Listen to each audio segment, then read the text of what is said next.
Nasional 8 edisi 1 November, paparan-paparan utama yang menanti anda malam ini. UMNO Selangor dicabar buat pembaharuan berani.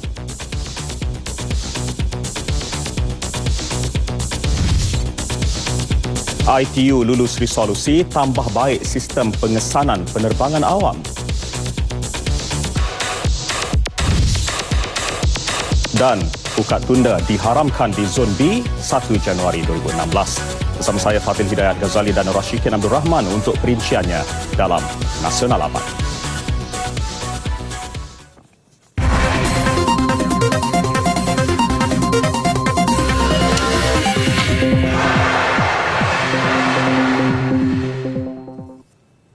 Baiklah, sebelum ke berita utama, kita tinjau dahulu suasana penuh debaran di Stadium Nasional Bukit Jalil menjelang sepak mula final Piala Malaysia, Pahang lawan Johor Darul Takzim JDT. Wartawan Izzuan Muhammad Noor sudah bersedia untuk melaporkan perkembangan di sana. Izzuan, teruskan dengan perkembangan dari Bukit Jalil, Izzuan. Baik, terima kasih rakan-rakan di Bilik Berita. Assalamualaikum dan salam satu Malaysia. Di sinilah keadaannya dan situasinya di Stadium Nasional Bukit Jalil dengan para penyokong kedua pasukan Johor Darul Takzim dan juga Pahang seakan-akan tidak sabar-sabar lagi untuk menantikan sepak bola perlawanan akhir Piala Malaysia bagi musim 2014. Dua pasukan yang memburu gelaran berganda musim ini dengan Pahang selaku juara Piala FA 2014, sementara bagi pasukan Johor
Maludin berada malam tadi, petang tadi dan hingga hari ini daripada pukul 1 tengah hari di stadium, beliau telah ada di pukul 2 hinggalah malam ni untuk merhatikan semua keliling stadium, penjualan tiket, bukan kemasukan penyokong, semua tempat dan kesedaran lalu lintas dipantau. Dan saya dengan keprihatinan beliau dan pihak kita telah membuat seberapa yang baik mungkin dan alhamdulillah saya harap perlawanan malam ini akan berakhir dengan jayanya, dengan tiada insiden-insiden yang tidak diingini. Terima kasih, Datuk.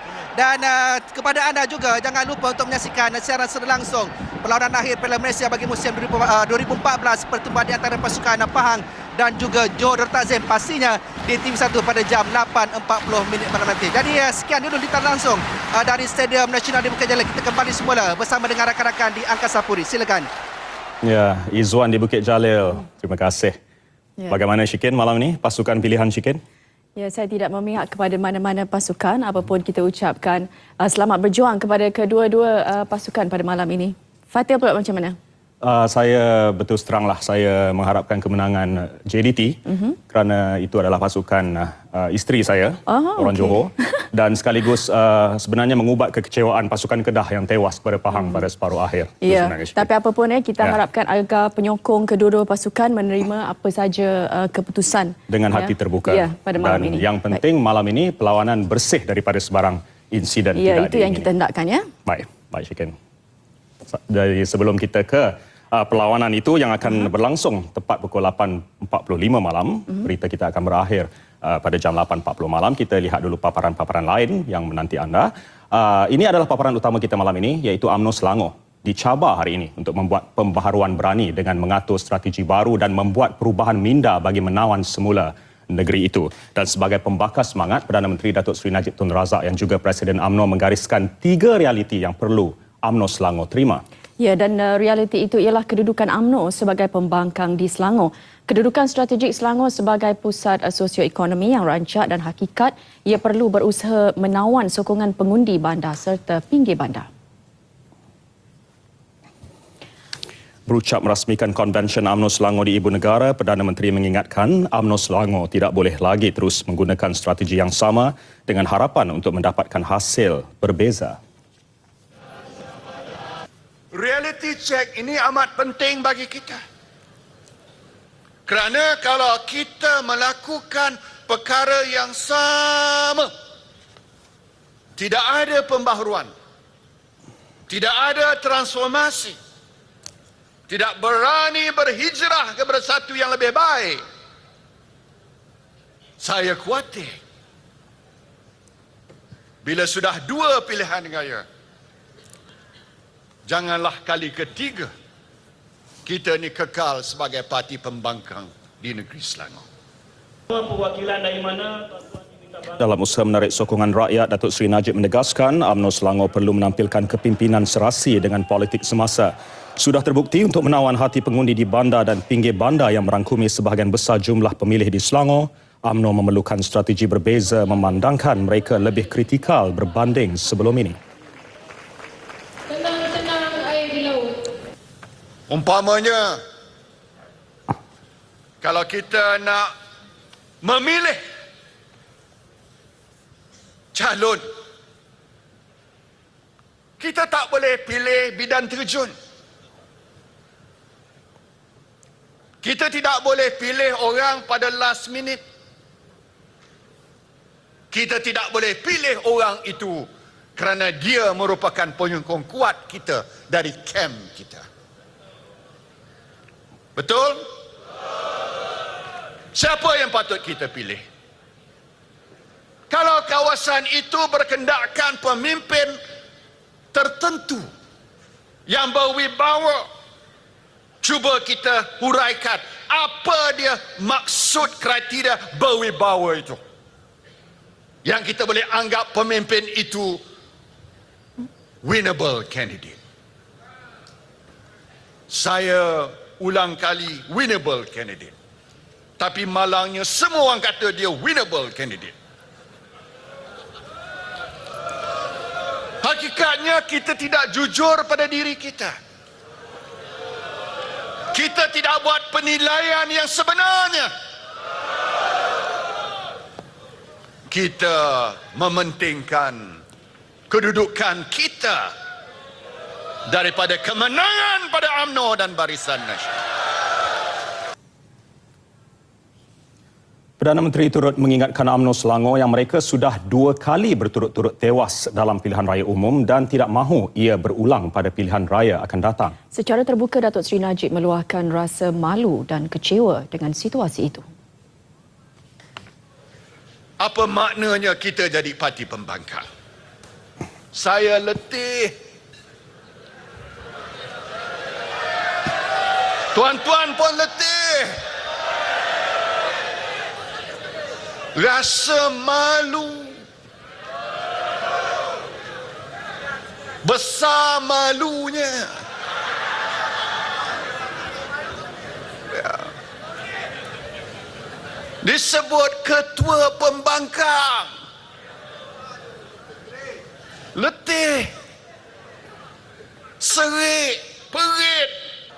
Kita hendak sesuatu pembaharuan. Biarlah kita berani melakukan pembaharuan supaya UMNO akan kembali berkuasa di negeri Selangor. Warahmatullahi wabarakatuh. Jelas Datuk Seri Najib ketika kepimpinan Pakatan Pembangkang berada di dalam kekalutan, UMNO Selangor perlu mengambil peluang meraih sokongan rakyat. Antara caranya dengan menunjukkan kepimpinan yang jauh lebih baik, terutama yang melibatkan kebajikan. Dan sekali lagi UMNO Selangor ditegur kerana masih lembab dalam usaha menambah ahli dan daftar pengundi. Saya nak kata kita ni masih lembab lagi. Betul tidak? Betul.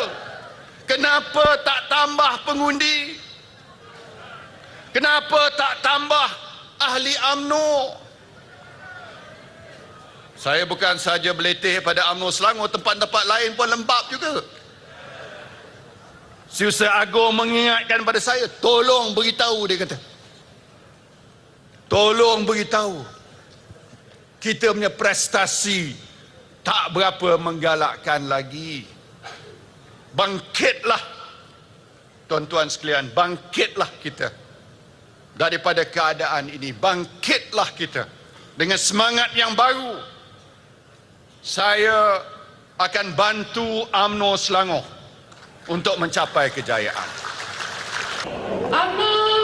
2,000 peserta menghadiri konvensyen ini yang terdiri daripada pimpinan bahagian, sayap parti, Kelab Veteran UMNO serta Majlis Bekas Wakil Rakyat Selangor.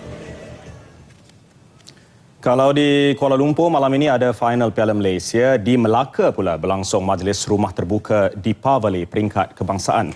Ya, rumah terbuka berlangsung di dataran Memorial Pengisytiharan Kemerdekaan Bandar Hilir. Dan untuk berkongsi kemeriahannya, kita bersama Isha To di sana. Silakan Isha.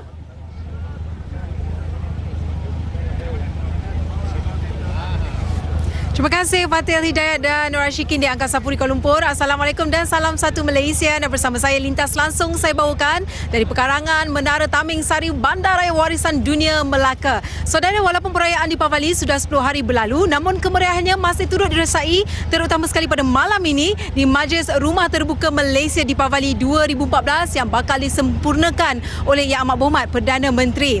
Dan paling menarik, majlis ini akan dimulakan dengan acara konvoi di mana kesemua tetamu kehormat akan dibawa menaiki kereta klasik di belakang saya ini untuk terus menuju ke dataran Memorial Pengisytiharan Kemerdekaan. Baiklah, untuk mendapatkan respon penuh, terus saja bersama saya orang nombor 1 Melaka, Datuk Seri Insinyur Haji Idris Haji Harun. Assalamualaikum Datuk Seri. Waalaikumsalam Aisyah. Deepavali Vertical. Deepavali Vertical. Badekam. Wah, lancar ni. Lancar dah. Dah lancar dah. Baik Datuk Seri, dari awal semalam sebenarnya kami sudah pun berada di sini untuk melihat bagaimana respon orang ramai. Nampaknya begitu ramai sekali yang hadir, terutama sekali pada malam ini. Syabas dan tahniah diucapkan kepada Datuk Seri. Jadi macam mana agaknya komen balas awal Datuk Seri? Ya, pertama sekali saya mengucapkan ribuan terima kasih dan setinggi-tinggi penghargaan kepada Kementerian Pelancongan Kebudayaan dan Kesenian, menterinya sendiri Yang Berhormat Datuk Seri Nazri Aziz yang ada bersama kita pada malam ini selaku tuan rumah bersama kerajaan negeri. Dan kita berbesar hati menerima Yang Amat Berhormat Datuk Seri Muhammad Najib Tun Razak, Perdana Menteri Malaysia, bersama Yang Amat Berbahagia Datin Seri Datuk Paduka Rosman Mansor yang bakal menyempurnakan Majlis Rumah Terbuka Malaysia Deepavali 2014. Dan ini adalah merupakan kali yang keempat setiap perayaan kita telah merasai penganjurannya di negeri Melaka ini. Hari Raya Aidilfitri pada tahun lepas, pada sebelumnya Christmas, pada sebelumnya Tahun Baru Cina, dan sudah lengkap satu pusingan perayaan di peringkat kebangsaan dianjurkan di negeri Melaka ini. Dan alhamdulillah rakyat Melaka menerimanya kecil tapak tangan. Stadium Hang Jebat kami tadahkan kepada semua yang hadir, termasuk kru-kru RTM pada malam ini yang nampaknya sungguh bersemangat untuk menyambut sambutan kebangsaan, peringkat kebangsaan Rumah Terbuka Malaysia Deepavali. Baik. Datuk Seri, selain daripada itu kita melihat Melaka memang menjadi tumpuan pelancong di dalam dan luar negara untuk datang. Dan ramai yang mengatakan kalau datang ke Melaka ni seolah kita melawati satu Malaysia. Jadi saya kira ada perancangan besar daripada Datuk Seri sendiri untuk melihat Melaka maju ke hadapan dan lebih maju lagi. Alhamdulillah Aisyah, kita negeri yang kecil, 1,650 km persegi, dan kita tak banyak ada sumber asli. Yang kita ada adalah sumber manusia, iaitu rakyat Melaka seramai lebih kurang 870,000 orang pada setiap hari.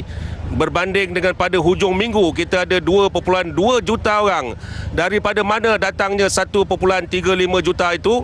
Datangnya daripada pelancong-pelancong yang membanjiri bandar Melaka, yang melihat produk-produk peninggalan sejarah, produk-produk pelancongan kita yang memang kita gilap sebagai daya tarikan para pelancong, dan dari sinilah kita mempunyai kegiatan ekonomi yang menjadikan negeri Melaka ini sentiasa vibrant, dan kita ingin menjadikan situasi ini berterusan dengan pengenalan produk-produk pelancongan dan mengharapkan pelancong-pelancong akan terus datang ke Melaka.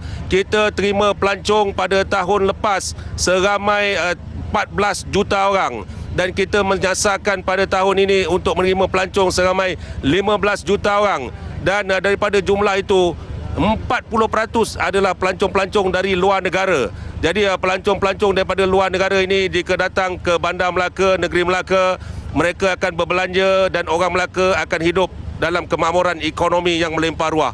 InsyaAllah, alhamdulillah, berkat kebijaksanaan kepimpinan negara, negeri dan juga seluruh peringkat di dalam struktur masyarakat, kita dapat rasai keselamatan, keamanan dan kemakmuran negara kita. Kenapa? Panjang sangat saya cakap ke? Baik, Datuk Seri, terima kasih banyak. Saya doakan Datuk Seri terus sihat, sukses ya. Terima kasih Deepavali Vertical. Terima kasih kepada semua penghargaan kerana menerima Melaka sebagai penganjur utama Rumah Terbuka Malaysia Deepavali 2014. Terima kasih. Terima kasih Datuk Seri. Datuk Seri selalu bawa kita kru RTM untuk cuba makan mi bodoh. Mi bodoh. Banyak lagi. Boleh. Baik, terima kasih. Dan kita melihat kepada pelancong-pelancong yang datang di sini, dan juga ada juga anak tempatan. Selamat malam ya. Boleh kenalkan diri, nama? Rata dari Melaka. Ya. Okey, mungkin boleh cerita sedikit hari ini apa keunikan yang anda boleh dapati Di sini? Ya. Perayaannya gembira, rasa gembira, terkejut sikit. Okey, rasa meriah dekat sini. Tak pernah tengok orang meriah macam ni. Dan mungkin boleh kongsikan ucapan Deepavali kepada penonton. Silakan. Selamat Deepavali kepada semua penonton RTM TV2 dan TV1. Happy Deepavali dan enjoy ya Deepavali. Okey, baik. Terima kasih banyak. Dan kepada anda semua, jangan lupa ikuti siaran secara langsung bersama saya dan juga Muaz di TV2 8.30 malam nanti. Baik, untuk itu kita kembali bersama rakan tugas di Angkasa Puri Kuala Lumpur. Silakan. Ya, Isha di Bandar Hilir Melaka. Terima kasih. Persidangan Plenipotensiari Kesatuan Telekomunikasi Antarabangsa ITU Jumaat lalu meluluskan saranan Malaysia agar sistem pengesanan penerbangan global bagi penerbangan awam ditambah baik. Ini berikutan kehilangan pesawat MH370 8 Mac lalu.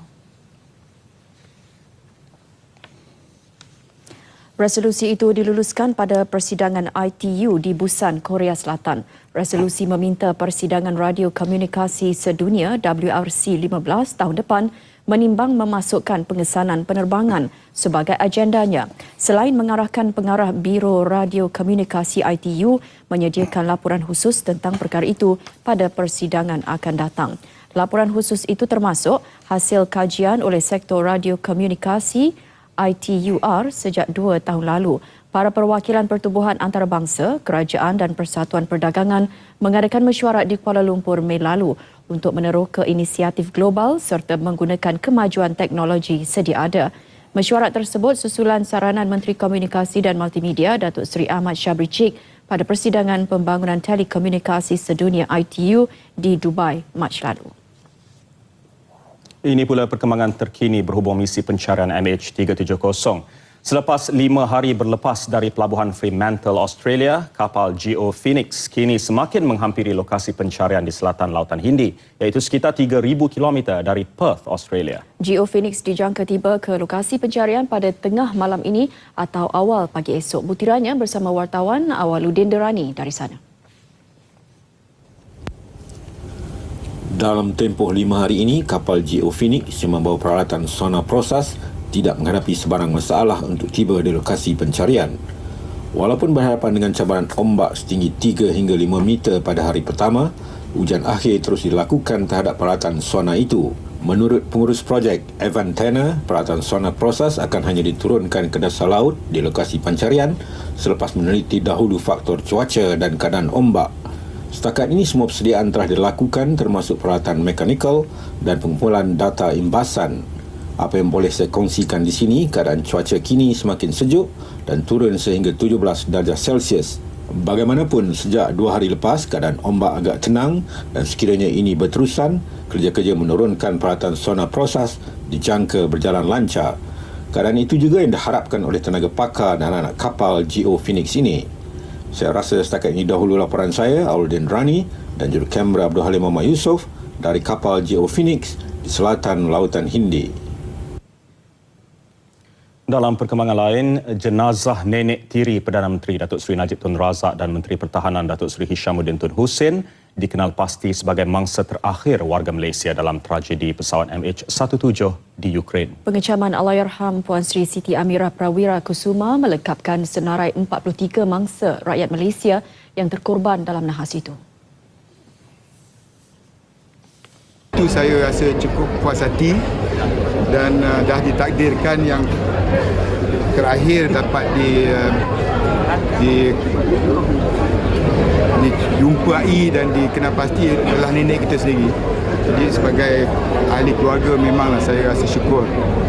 Alhamdulillah. Tetapi keadilan nak membawa ke muka mahkamah mereka yang bertanggungjawab mesti diteruskan. Kita tak ada berhenti dalam hal ini. Kalau kita Perdana Menteri Datuk Seri Hishamuddin memberitahu sidang media selepas majlis penutupan konvensyen UMNO Selangor di Pusat Dagangan Dunia Putra PWTC. Penggunaan pukat tunda di Zon B komersial akan diharamkan mulai 1 Januari 2016 melibatkan kira-kira 5,000 nelayan. Sehubungan itu, Menteri Pertanian dan Industri Asas Tani Datuk Seri Ismail Sabri Yaakob berkata, kerajaan akan membuka semula lesen pukat jerut untuk nelayan di Zon B dan C bermula 1 Januari depan. Pukat tunda seperti saya umumkan tadi, yang kita akan mula haramkan. Mulai 2016, 1 bulan 1 2016 kita akan mula haramkan pukat tunda, tetapi di zon B dulu.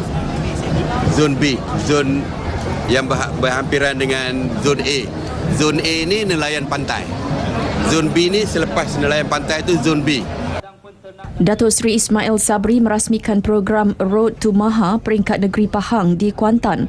Dengan pengharaman pukat tunda di Zon B, pencerobohan nelayan Zon B ke Zon A tradisional dapat dibantras. Sementara itu, nelayan di Zon A tidak dibenarkan menggunakan pukat jerut kerana lokasi penangkapan ikan berhampiran kawasan pantai dan perahu fiber yang digunakan tidak sesuai untuk penggunaan pukat jerut.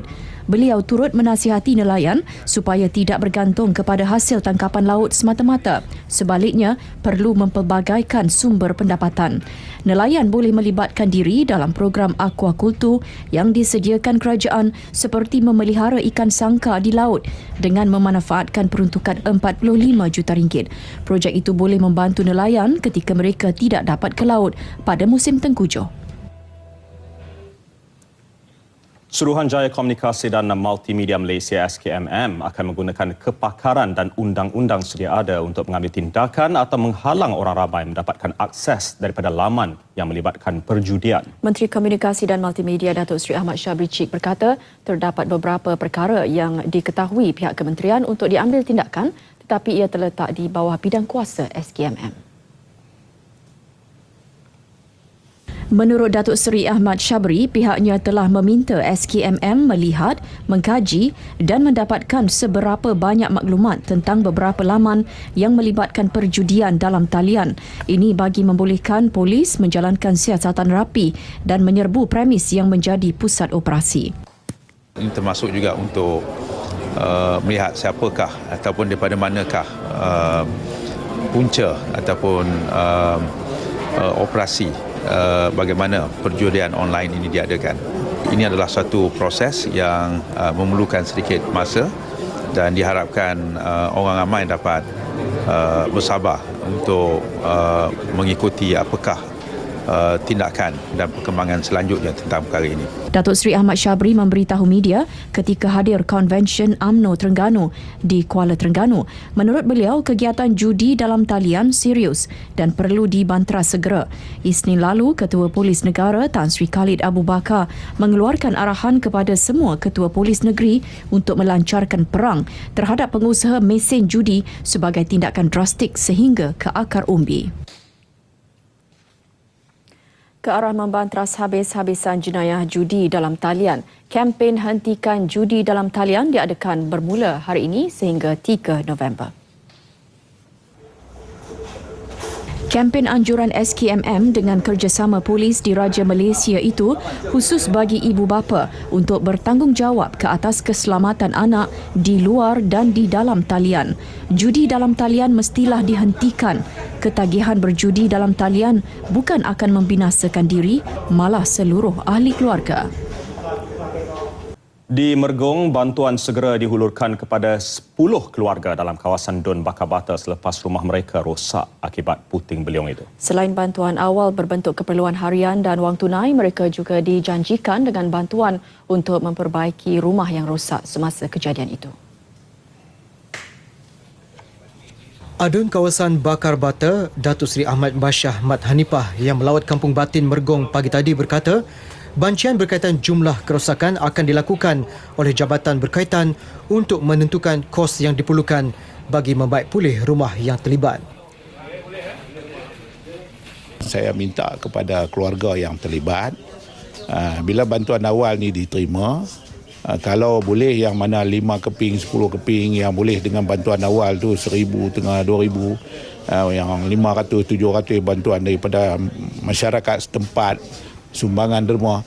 Jadi guna duit tu untuk buat ialah repair balik. Jangan tunggu. Kerana saya dipahamkan ada juga keluarga yang sebelum-sebelum ni dia tunggu bantuan 100% daripada kerjaan. Jadi sampai 2 minggu dia tak buat apa. Dalam kejadian petang semalam, beberapa buah rumah mengalami kerosakan teruk apabila bumbung rumah diterbangkan angin sejauh kira-kira 50 meter. Manakala sebahagian rumah lagi yang diperbuat menggunakan kayu turut mengalami kerosakan di bahagian dinding. Antara rumah yang mengalami kerosakan teruk adalah milik seorang ibu tunggal, Cik Tom Abdullah. Rumahnya bukan sahaja hilang keseluruhan struktur bumbung, malah ruang dalam juga dipenuhi air menyebabkan barangan dan peralatan elektrik dan perabot rosak.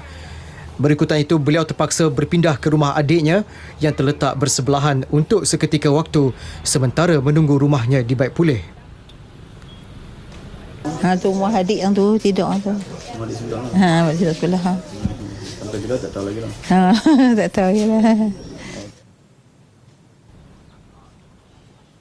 Dan ini pula perkembangan operasi mencari dan menyelamat 6 anak kapal yang masih karam di perairan Tanjung Gelang, Kuantan, Pahang. Setakat 2 petang tadi, pasukan mencari dan menyelamat sudah menemui 1 mayat.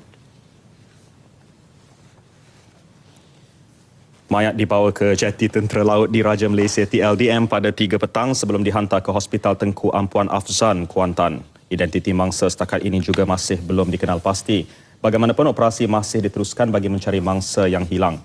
Khamis lalu, kami melaporkan seorang warga Malaysia dikenal pasti antara 6 anak kapal bot tunda YTC M5 hilang selepas berlanggar dengan sebuah kapal dagang dalam kejadian kira-kira 9.1 batu nautika dari Tanjung Gelang berhampiran Pelabuhan Kuantan.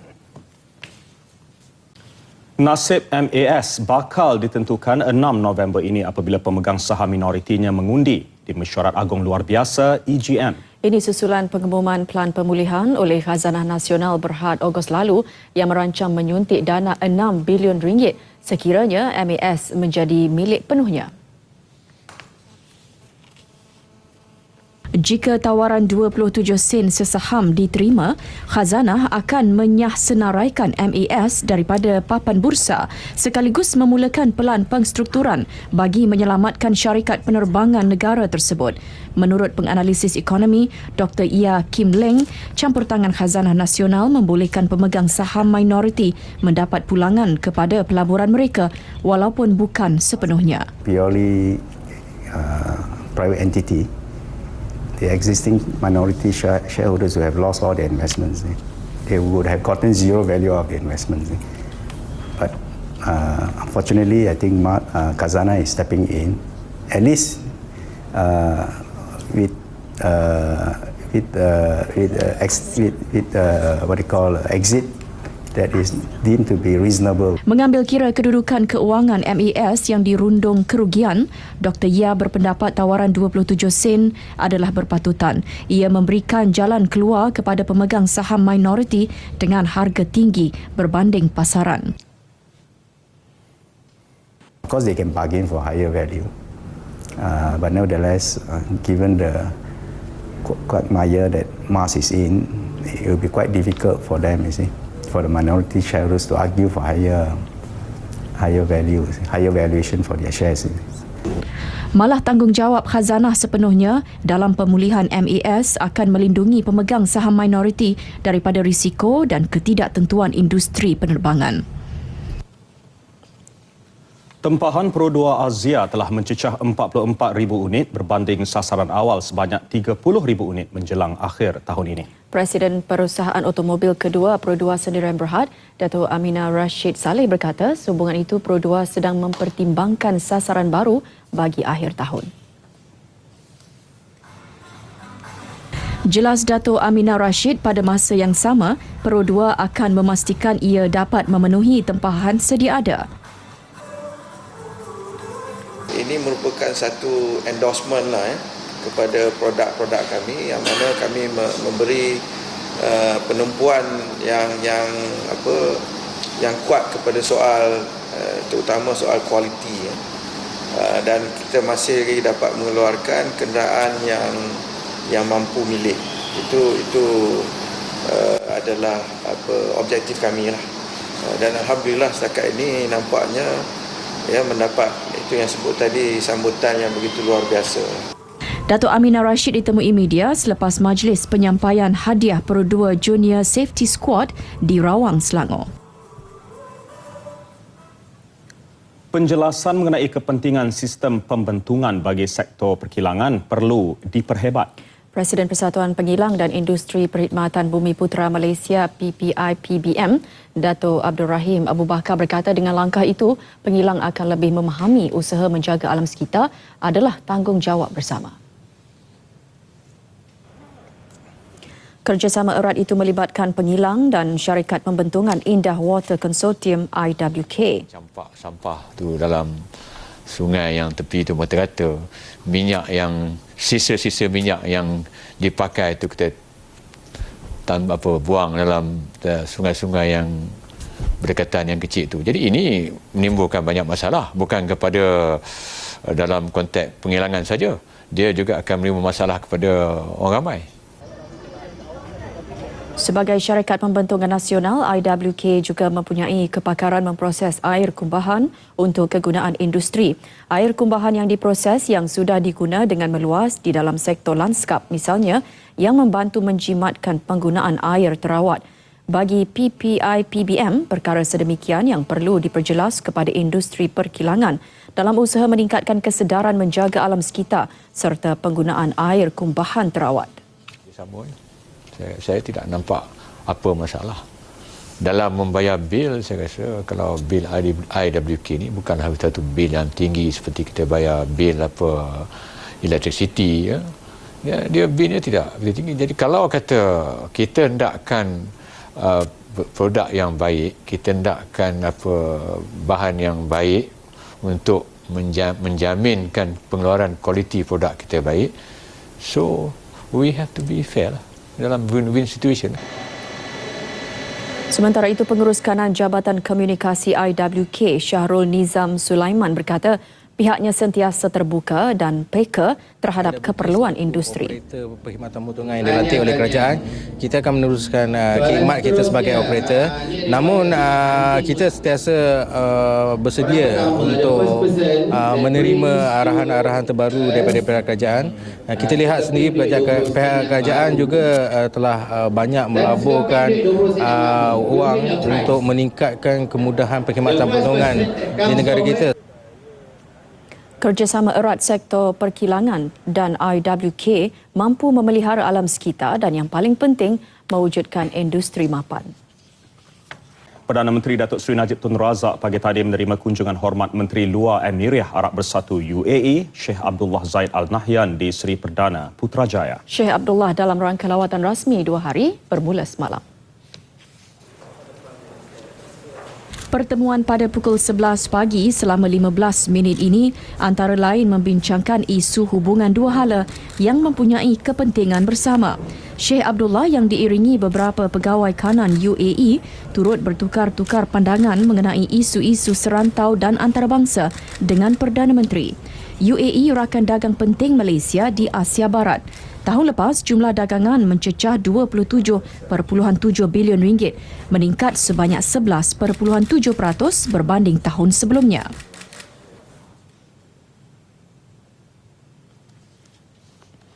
Selepas mengunjung hormat Perdana Menteri Sheikh Abdullah Zaid Al Nahyan mengadakan pertemuan dengan Menteri Luar Datuk Seri Anifah Aman di Ibu Negara. Pertemuan tertutup berlangsung hampir 1 jam. Secara tidak langsung menjadi platform mengukuhkan hubungan akrab yang sedia terjalin antara Malaysia dan UAE.